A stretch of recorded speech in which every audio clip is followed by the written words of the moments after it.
Chapter 7 of Simon versus the Homo Sapiens Agenda. Wednesday is Gender Bender Day, which basically amounts to Southern straight people cross-dressing. It's definitely not my favorite. We're watching 12th Night in first period because every English teacher is a comedian. Mr. Wise has this warped, ratty couch in his classroom that smells a little like beer, and I'm pretty sure people sneak in there to have sex and rub their fluids all over it after school. It's that kind of couch. But we all fight to the death to sit on it during class, I guess because everything's just a million times more bearable when you're not in a desk. True. Today it's been taken over by soccer boys in Creekwood cheerleading uniforms, specifically Nick, Garrett, and Bram. That's generally what the jocks do for Gender Bender. There are only about 20 cheerleaders in all, so I have no idea how they meet the demand. Maybe they have 10 uniforms each. But who the hell knows what this school spends its money on? But I have to admit that there's something kind of awesome about soccer calves and scuffed tennis shoes coming out of pleated cheerleading skirts. I can't believe Bram Greenfield dressed up. Bram for my lunch table. He's this quiet black kid who's supposed to be really smart, but I've never heard him speak unless he's forced to. He leans way back into the corner of the couch, shuffling the toe of one foot against the other. I never noticed it before, but he's actually kind of adorable. Mr. Wise has already started the movie when Abby charges into the room. Between cheerleading, the play, and all of her committees, there's always a reason for Abby to be late to first period, but she never gets called out. It really pisses Leah off, especially because the people on the couch always seem to be willing to scoot over to make room for Abby. She takes one look at the lineup on the couch and bursts out laughing, and Nick looks so ridiculously pleased with himself. The expression on his face exactly the same as the day he found a dinosaur bone buried beneath the elementary school playground. I mean, it turned out to be a chicken bone, but still. What the heck? Abby says, sliding into the desk behind me. She's wearing a full suit and tie and this long, Dumbledorian fake beard. You guys didn't dress up. I'm wearing hair clips, I point out. Okay, well, they're invisible. She turns to Leah. And you're in a dress?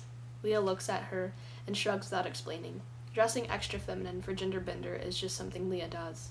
It's her way of being subversive. So here's the thing. I would have left the godforsaken industrial strength hair clips in Alice's drawer where I found them if I thought I could get away with it, but everyone knows I participate in this kind of crap. Ironically, of course, but still. It would be weirdly conspicuous if I didn't cross-dress at least a little bit today. It's funny how it ends up being the straightest, preppiest, most athletic guys who go all out for Gender Bender. I guess they feel secure enough in their masculinity that they don't care. I actually hate when people say that. I mean, I feel secure in my masculinity too. Being secure in your masculinity isn't the same as being straight. I guess the one thing that's weird for me is dressing like a girl. What no one knows, even Blue, is that dressing up used to mean something to me. I don't know how to explain it or reconcile it, but I haven't forgotten the feeling of silk hair against my legs. I always knew I was a boy, and I've never wanted to be anything but a boy. But when I was younger, I used to wake up at night in April dreaming of Halloween. I would try my costume on a dozen times each October, and all through November. I obsessively fantasized about pulling it out of my closet one more time, but I never crossed that line. I don't know, there's just something kind of mortifying to me about the intensity of those feelings. I remember them so clearly. I can't even stomach the idea of cross-dressing now. I don't even like to think about it too much. A lot of the time, I can't believe that was me. The classroom door opens, and there stands Martin Addison, framed by the bright light of the hallway. He managed to find a cheerleading uniform, and he even went to the trouble of stuffing his chest with weirdly realistic boobs. Martin's really tall, so the amount of skin on display is actually pretty obscene. Someone in the back row whistles, "Looking hot, Adderall." "Late pass, Mr. Addison," says Mr. Wise. And maybe it's just Leah getting to my head, but I can't help but think it's unfair that Abby didn't have to get one. Martin stretches his arms up against the frame of the doorway like he's hanging from monkey bars, and the top of his uniform rides up even higher. Some of the girls giggle a little bit, and Martin grins and blushes. I swear to God, that kid will whore himself out completely for a cheap laugh. But I guess he's kind of a genius for that, because I've never met a nerd so beloved by the popular kids. I mean, I'm not gonna lie. They kind of live to tease him, but there's no bite to it. It's like he's their mascot. Any day, Mr. Addison, says Mr. Wise. He tugs his top down, pushes his boobs back into position, and walks out of the room. On Friday, the math and science hallway is covered in hay. It's probably 3 inches thick under my feet, and a few strands of it jut out stiffly from the slats of my locker. Dust seems to rise off the ground, and even the light looks different. The theme this year is music, and out of every genre in the world, the junior class picked country. Only in Georgia. Which is why I'm wearing a bandana and a cowboy hat. School freaking spirit. Okay, so homecoming sucks, and the country music is just embarrassing, but I'm in love with the hay. Even though it means Anna and Taylor Metternich and all the other asthmatics will have to skip science and math today, it just transforms everything. The hallway looks like another universe. When I get to lunch, I seriously almost lose my shit. It's the freshmen. They're adorable and ridiculous, and oh my god, I can't stop laughing at them. Their genre is emo, and it's basically a sea of bangs and wristbands and tears. I begged Nora last night to show up in a black wig, eyeliner, and for the love of God, at least a My Chemical Romance shirt. She basically looked at me like I had suggested she show up naked. I catch a glimpse of her now across the cafeteria, and her curly blonde hair is really the opposite of emo. But it looks like she talked herself into the raccoon eyeliner, probably once she saw everyone else doing it. She's a perfect chameleon. It's hard to believe this is the same person who once insisted on dressing up as a trash can. Martin's at the table right next to ours, and he's wearing overalls. Seriously, he owns overalls. He tries to catch my eye, but I look away abruptly. Avoiding Martin is like a reflex for me at this point. I take a seat between Leah and Garrett, who carry on arguing over me. "Who the hell is that?" asks Leah. "You seriously haven't heard of Jason Aldean?" says Garrett. "I seriously haven't." Garrett slaps his hands down on the table, so I slap my hands down to imitate him, and he shoots me a self-conscious smile. "Hey," says Nick, settling into the seat across from me and opening his lunch bag. "So I have a thought," he says. "I think we should go to the game tonight." "You're kidding me," says Leah. Nick looks at her. "What about Waho?" she says. "We always hang out at Waffle House during football games." "What about it?" says Nick.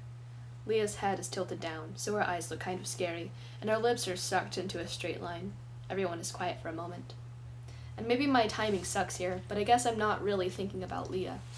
"I'll go to the game," I say, because I'm pretty sure Blue will be at the game. I like the idea of sitting in the same bleachers as Blue. "Seriously?" Leah says. I feel her eyes on me, though I make a point to look straight ahead. "Et tu, Brute?" "Holy overreaction, Batman," Nick starts to say. "You shut up," Leah cuts him off. Garrett laughs nervously. "Did I miss something?" Abby arrives to find us caught in this thick, weird silence. She sits down next to Nick. "Is everything okay?" "Yeah, everything's fine." Nick glances at her, and his cheeks sort of look pink. "Okay," she says and grins. Abby isn't wearing a cowboy hat. She's wearing a full-on stack of cowboy hats.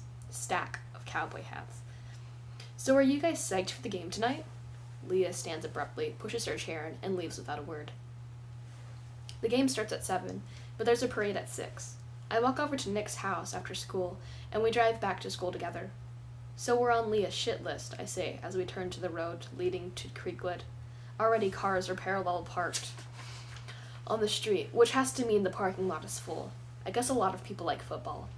"She'll get over it," he says. "Is that a space?" "No, it's a hydrant." "Crap, okay. Jeez, it's crowded." I think it's the first time Nick has been here for a football game. It's definitely the first time for me. It takes us another 10 minutes to find a spot that Nick can pull up into from behind, because he hates parallel parking. In the end, we have to walk about 1,000,000 miles through the rain to get to the school, but I guess those cowboy hats are good for something after all. It's really the first time I've ever noticed the stadium lights. I mean, they've always been there, and I've probably seen them turned on before. I never realized how incredibly bright they were. Blue loves them. I wonder if he's already part of the mass of people milling around in the field. We pay a couple of dollars, and they give us tickets, and then we're in. The marching band plays a weirdly awesome melody of Beyoncé songs, and does this stiff little dance in the stands. And really, despite the rain and the fact that it's homecoming, I think I understand why Blue loves this. It feels like anything could happen. "There you are," says Abby, jogging towards us. She gives us each a giant hug. "I texted both of you. Do you guys want to walk in the parade?" Nick and I looked at each other. "Okay," I say. Nick shrugs. We end up following Abby to the teacher parking lot, where a bunch of student council people have assembled around the junior class float. It's built onto a flatbed trailer with a frame constructed up the back, and it definitely looks like country music. There are bales of hay lining the entire surface of the trailer, stacked up higher along the back, and red bandanas knotted together like streamers all around the border of the frame. Everything is lined with Christmas lights. Twingy pop country music blasts through someone's iPod speakers. Abby's in the thick of it, of course. She'll be riding the float with some of the other cheerleaders, wearing short denim skirts and flannel shirts knotted up to show their midriffs. There are a couple of guys in overalls, including one dude sitting against the hay bales, pretending to play an acoustic guitar. I have to grin at Nick, because nothing pisses him off more than someone faking on the guitar, especially someone who can't even be bothered to move his fingers along the frets. This girl Maddie from student council lines up behind the float in rows, and then someone passes down pieces of straw for us to hold in our teeth. "And you'll have to chant," Maddie says, looking deadly serious. "They're judging us on spirit."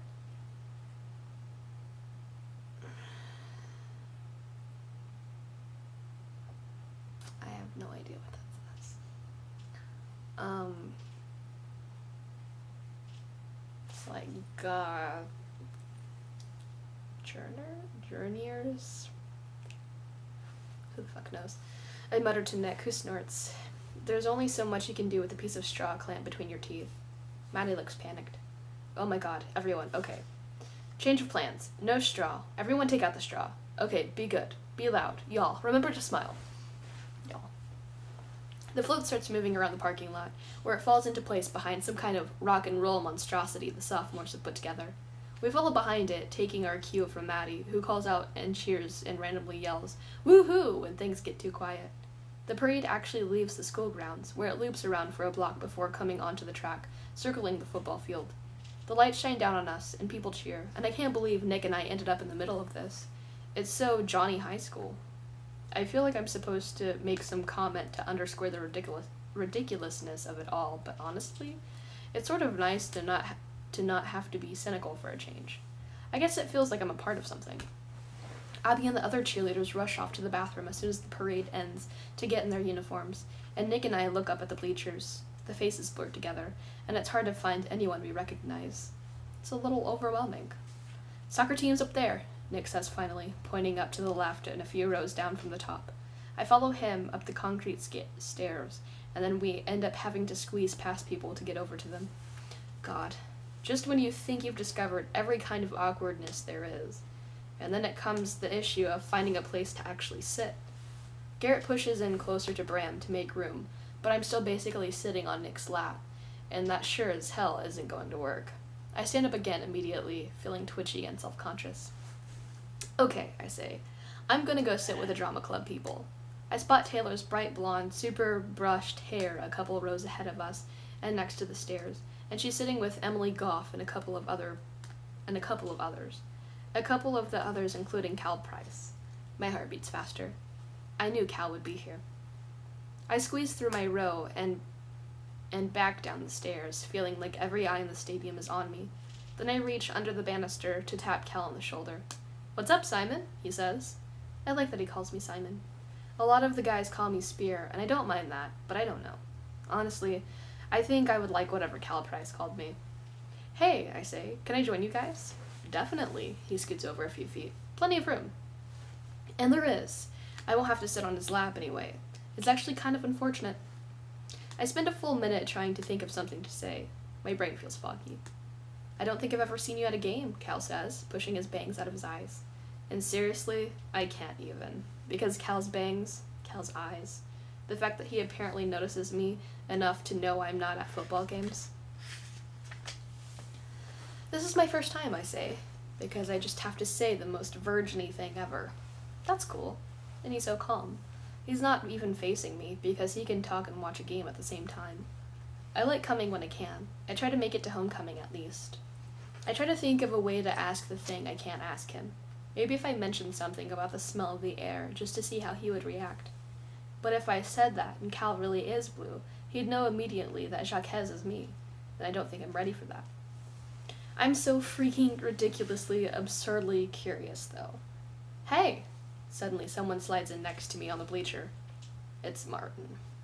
I scoot down automatically to make room. Adderall! Some guy behind us grunts, messing up Martin's hair. Martin grins up at him. Then he smooths his hair back down, or tries to, and chews his lip for a minute. What's up, Spear?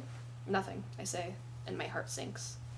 He turns his body toward mine, and he's clearly in the mood for a conversation. So much for talking to Cal. So much for the air smelling like possibility. Hey, so this Abby thing, yeah? I asked her to the dance, he says super quietly, and she shot me down. Okay, sorry, that sucks. Did you know she already had a date? Yeah, I think I did know that. Sorry, I say again. I probably should have gotten around to speaking to Martin about that. Could you give me a heads up next time, he asks, so I don't embarrass myself? He looks so miserable. I feel weirdly guilty. Even though he's blackmailing me, I feel guilty, so that's a little fucked up. I don't think they're like boyfriend-girlfriend, I say. Whatever, he says. I look at him. I don't know if he's giving up on Abby or what, and if he does give up on her, what happens to the emails? Maybe he gets to hold them over my head forever. I actually can't think of anything worse than that.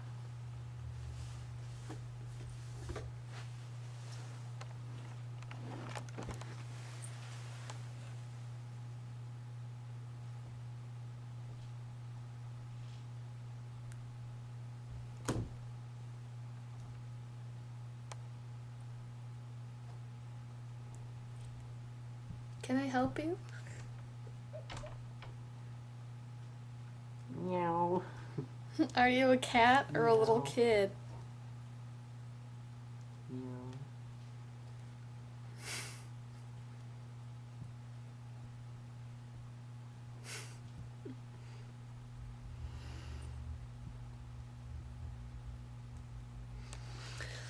Anyways, end of whatever chapter that was. Was it 7? I think.